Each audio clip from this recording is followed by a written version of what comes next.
kegiatan di isuk tukang sore wae ki aya kene wae juga nunggu jalan dia mah.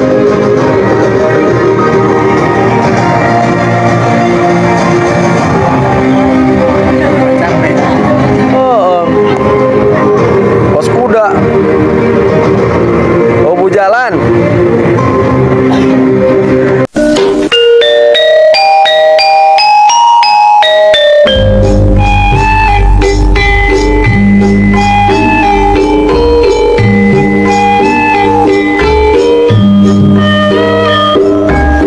Jumat malam 31 Oktober tahun 2025. Dalam suasana gerimis yang menyejukkan, Karang Taruna Desa Kelapa Nunggal menggelar acara bertajuk Gatot Kaca. Setelah sumpah. Lalu apa? Di kedai kopi kafe Desa Kelapa Nunggal, Kecamatan Kelapa Nunggal, Kabupaten Bogor, acara yang dikemas santai ini menjadi wadah refleksi dan dialog antara pemuda, akademisi, dan pemerintah desa untuk membahas masa depan lingkungan setelah aktivitas pertambangan. Meski hujan turun di luar kafe, semangat peserta tetap hangat. Sejumlah tokoh hadir sebagai pembicara, di antaranya Profesor Dr. Cahyo Rahmadi, Kepala Bidang Zoologi LIPI dan Peneliti BRIN, Muhammad Syuhibuddin, MC, Dosen Ekologi Manusia IPB, dan Ketua Dewan Pengurus Sajogyo Institute, Ade Endang Saripudin, disapa Kades Gonon, Kepala Desa Kelapa Nunggal, Fahmi, Perwakilan Gema Belantara, Adilah Rahman, Perwakilan Gatot Kaca. Turut hadir pula Danton Linmas, Abdul Rahmat, Ketua Karang Taruna, Re Kartun, serta pemuda dan pemudi desa Kelapa Nunggal. Dalam diskusi tersebut, Profesor Dr. Cahyo Rahmadi menyoroti pentingnya menemukan solusi inovatif dan berkeadilan antara kebutuhan industri tambang dan pelestarian alam.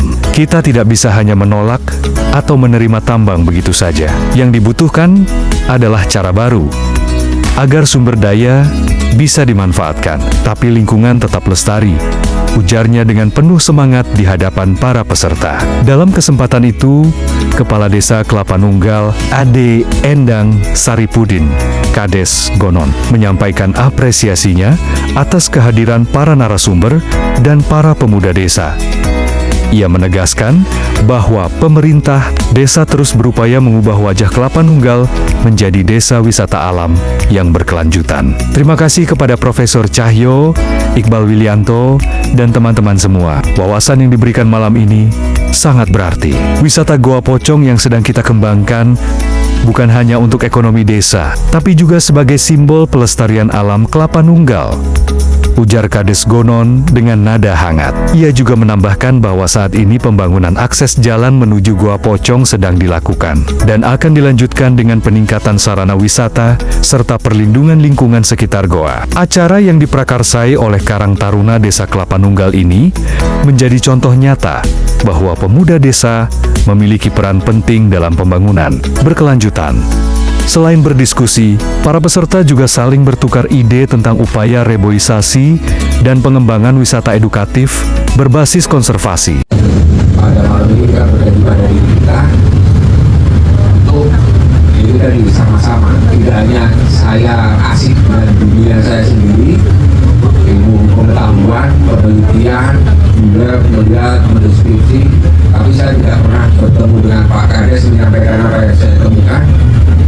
Juga menjadi salah.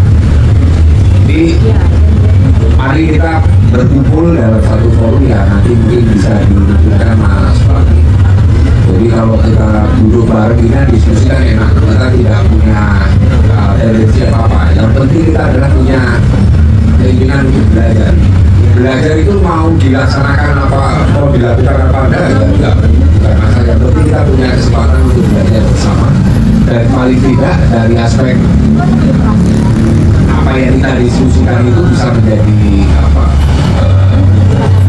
bahan kita untuk berpikir kita baiknya mau seperti apa sih. Pak Kades punya bahan untuk diskusi di rapat untuk memutuskan satu kebijakan terhadap wilayahnya seperti apa. Oh iya, saya ingat dulu Mas Fahmi pernah tanya lagi Mas Fahmi ini berbeda. Jadi ini yang mungkin bisa menjadi catatan kita.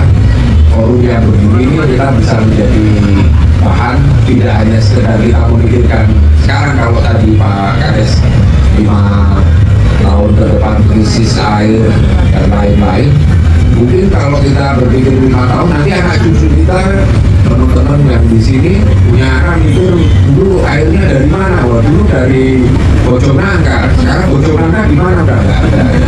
Tapi kalau kita berpikirnya sampai ke anak cucu mungkin akan menjadi lebih baik lagi.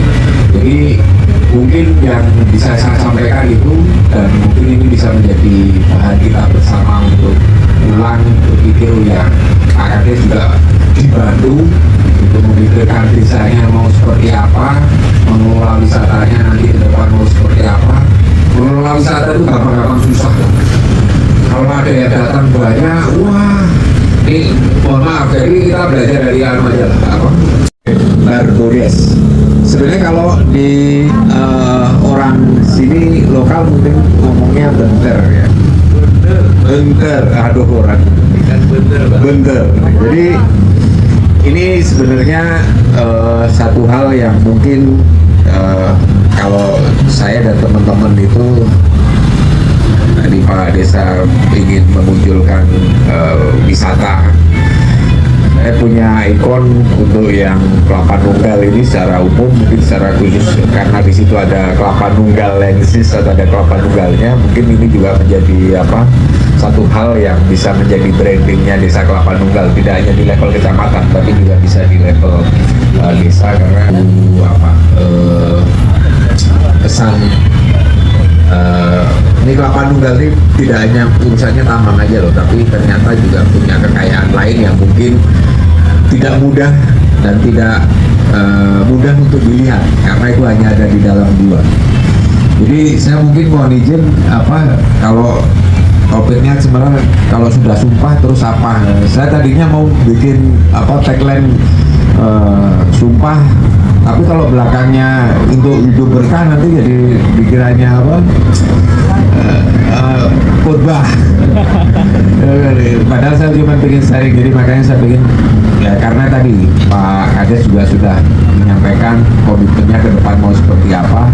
Jadi saya cuma pikir kita mungkin ya sama-sama berjanji lah pada diri kita sendiri ke depan itu kita bisa hidup itu harmoni dengan alam. Selain dengan ambil hal-hal yang mungkin bisa kita manfaatkan di Kelapa Nunggal, juga kita bisa belajar dari apa yang sudah kita lakukan di masa lalu, dan mungkin kita ada satu hal yang mungkin refleksi ya berikutnya Mas. Jadi mohon maaf nih Pak Kades, mungkin saya ingin melihat dari aspek tadi Pak Kades menyampaikan permasalahan Kelapa Nunggal ini sekarang sudah mulai dipanen lah ibaratnya ya. Dari permasalahan air tadi, musim kering nggak ada air, musim hujan kebanyakan. Ini sudah satu hal yang saya kira kalau dalam dunia ilmu pengetahuan itu sudah dibicarakan banyak kali lah di forum-forum ilmiah itu sudah. Tapi tadi Pak Kades sudah menyampaikan kunci ya. Ibaratnya tanpa air kita nggak bisa hidup, itu satu hal. Mungkin ini yang menjadi sangat penting kalau kita bicara kawasan Kars, itu urusannya adalah pertama air. Kalau bagi masyarakat yang ada di puncak gunung seperti yang di Cioray, mungkin air di musim hujan akan menjadi permasalahan yang sangat serius karena mereka harus mencari air di mata air. Nah, ketika mereka hidup bergantung dengan mata air, otomatis itu yang akan menjadi PR kita bersama, bagaimana untuk mempertahankan mata air itu tetap ada di Kelapa Nunggal. Jadi keuntungan buat kita bersama. Kita melestarikan ikan, juga ikan nanti akan memberi manfaat, otomatis airnya juga baik, airnya juga bagus, dan itu juga bisa dimanfaatkan di masyarakat melalui air yang keluar dari mata air. Ini yang mungkin menjadi melihat air itu sebagai ya apapun yang ada di kehidupan kita, karena bagian tubuh kita ya hampir semuanya adalah air. Jadi kalau kita nggak ada air juga akan menjadi permasalahan. Nah kembali ke tadi, kalau kita mau merefleksikan warahmatullahi wabarakatuh. Waalaikumsalam. Perkenalkan Pak Kades, saya dari penggiat alam di Kelapa Nunggal. Sebelumnya saya ucapkan terima kasih dan apresiasi Bapak membangun wisata pasca tambang untuk Gua Pocong atau kalau di Kota Belanda itu dinamakan Gua Sigugula. Mungkin itu salah satu jalan untuk bisa kita merelokasi para petambang warga Bagogo, Kelapa Nunggal dan sekitarnya untuk bekerja di situ agar tidak kembali bertambang, berbeda dengan tambang-tambang perusahaan atau bentuknya koperasi. Yang jadi pertanyaan saya nih Pak, kan Bapak selaku pemangku kebijakan di wilayah Kelapa Nunggal ini, yang mana kita tahu untuk tambang itu udah terjadi puluhan tahun lalu sebelum Bapak menjabat, bahkan sebelum Bapak lahir yang Bapak bilang tadi. Siap. Tapi kan untuk saat ini Bapak pemangku kebijakan selaku kepala desanya, bisa nggak sih Pak kalau misalnya setelah ditambang kita tidak bicara kita kontra terhadap tambang gitu, cuman alangkah baiknya ketika selesai ditambang itu tidak hanya meninggalkan lubang-lubang menganga Pak, tapi diadakannya reboisasi ulang atau penanaman pohon agar sisa tambangnya itu tidak ditinggal begitu saja Pak. Beberapa minggu lalu kita ada ngaprak tadi, kita menemukan udang purba atau Stenoselus yang terakhir datanya diambil dapat di Gua Cikarae, Lewi Karet, dan saat ini ada di Kelapa Nunggal nih Pak, di desa Kelapa Nunggal. Udang purba itu mungkin untuk penelitian lebih lanjut kita butuh Profesor Cahyo nanti. Nah tapi kan sayang banget nih Pak kalau misalnya tambangnya terus berjalan dan pasca tambangnya tidak dipikirkan, mungkin itu akan hilang sebelum adanya penelitian. Seperti yang Bapak bilang, Gunung Cagak udah hilang dan rata, bukan cuma rata Pak, tapi sekarang meninggalkan lubang atau bisa dibilang danau. Saya cuma pesen Kelapa Nunggal itu bukan warisan dari nenek moyang kita Pak, tapi alam raya ini adalah titipan dari anak cucu kita yang harus kita jaga bareng-bareng, kita selaku para pemuda dan Bapak selaku kepala daerah di Kelapa Nunggal. Paling itu aja sih Pak, terima kasih. Tepuk tangan bagus. Istilah bahasa Sunda, Gatot Kaca itu gagah mata melotot, kagak bisa baca. Tapi nyambung juga ya. Gerakan total Kelapa Nunggal membaca. Terima kasih kepada penggerak Gatot Kaca yang sudah menghadirkan para narasumber yang luar biasa. Tepuk tangan, karena jarang-jarang ya Desa Kelapa Nunggal kedatangan profesor dan pembicara yang luar biasa. Saya atas nama Kepala Desa, saya lagi mengucapkan terima kasih banyak sudah datang, welcome. Jadi itu yang disebut sebagai ekstraksi. Tapi kalau kemudian menjadi ekstraktivisme, nah itu masalahnya ya. Sama kalau konsumerisme itu sesuatu yang buruk, lebih dari tadi dibicarakan soal ini pro tambang atau anti tambang gitu ya. Ini mungkin sebetulnya bukan dikotomi seperti itu ya. Kalau ibaratnya kita sebagai makhluk hidup ini kan butuh makan, butuh konsumsi. Tetapi kalau kita membicarakan konsumsi dengan konsumsi itu sebagai makhluk berbudaya, kemudian tidak sekedar untuk kenyang saja perutnya ya, tetapi kita mengembangkan banyak sekali ya. Makanan ini adalah hasil kebudayaan. Nah, tetapi ketika hasil kebudayaan untuk mengolah makanan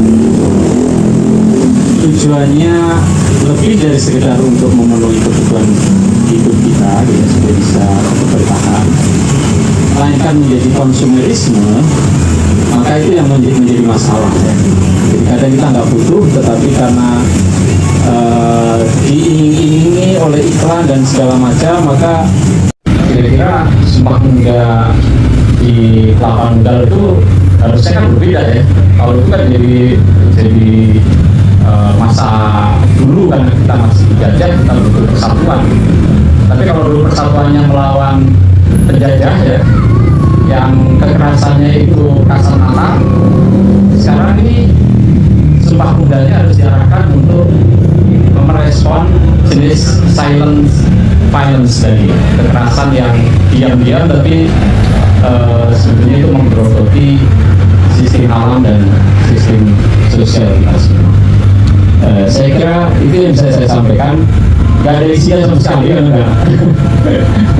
gak ada kelapa nunggal yang dibahas ya, tapi semoga itu bentuk